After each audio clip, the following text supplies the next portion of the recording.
ஒரு நல்ல மனைவி இல்லாவிட்டால் கணவன் இறந்து போனால் அவனுடைய பெயரையும் அவர் சேர்த்து வைத்த செல்வத்தையும் எப்படி அளிப்பார்கள் என்பதற்கு உதாரணமாக இன்று பிரேமலதா அன்னியார் இருக்கிறார். ஒரு மோசமான அன்னியார், தமிழகத்திற்கு பிடித்த ஒரு பீடையாக மாறி இருக்கிறார்.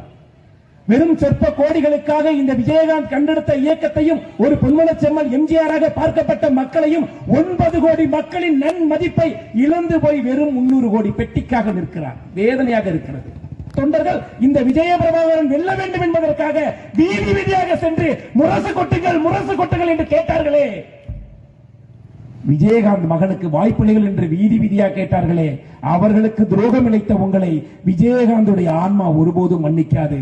தேசிய முற்போக்கு திராவிடர் கழகம் நேற்றோடு கலைஞரின் கல்லறையில் புதைக்கப்பட்டு எரிக்கப்பட்டு சிதைந்து போன கழகமாக மாறிவிட்டது. அங்கு நெஞ்சத்தோடு விஜயகாந்தை நேசிக்கிற ஒவ்வொரு தொண்டர்களும் வெளியேற அண்ணா திராவிட முன்னேற்ற கழகத்திற்கும் பாரதிய ஜனதா கட்சிக்கும் மாறிக்கொண்டே இருக்கிறார்கள். விஜயகாந்தின் கல்லறையிலே ஏறக்கூடிய தேசிய முற்போக்கு திராவிட கழகத்தின் கொடி கூட நேற்று ஏற மறுக்கிறது.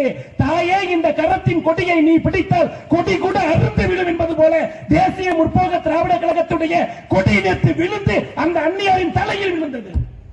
தமிழகத்தை சூறையாட போவதற்கான ஒரு சூழலை நேற்று செய்திருக்கிறார். நாமெல்லாம் எப்போதோ கேள்விப்பட்டிருக்கிறோம் என்று அப்பேற்பட்ட சூர்பனையாக இன்று பிரேமலதா வீதிகளை தெரிகிறார்.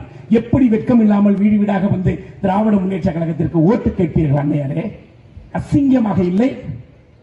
63 சட்டமன்ற உறுப்பினர்கள் தெரியும். உனது கட்சி அழிந்து போகும். அண்ணா திராவிட முன்னேற்ற கழகம் அம்மையாரோடு உனக்கு எதிர்ப்பு வந்திருக்கிறது. பழம் நழுவி பாலில் விழப்போகிறது என்று தெரிந்தும் கூட அந்த தலைவன் தன்னுடைய 63 சட்டமன்ற உறுப்பினர்கள் பெறுவோம் என்று தெரிந்து கூட வேண்டாம், விஜயகாந்த் அழிந்தால் பரவாயில்லை, தமிழ்நாடு நல்லா இருக்க வேண்டும் என்றுதானே திராவிட முன்னேற்ற கழகத்தோடு கூட்டணி சேரவில்லை? உனக்கு தெரிஞ்ச ஆலோசனை அவருக்கு தெரியாது? 63 சீட்டு தரேன். அன்னைக்கு போய் விஜயகாந்த் சேர்ந்திருந்த கை கோத்திருந்தால் இன்னொரு 5 வருடம் நாசமாய் போயிருக்கும் தமிழ்நாடு. இன்று புனிதனாய் இறந்திருக்கிறார் என்றால் அந்த திமுகவோடு கை கோர்க்காவிட்டால் தான் அவர் புனிதனாய் இறந்து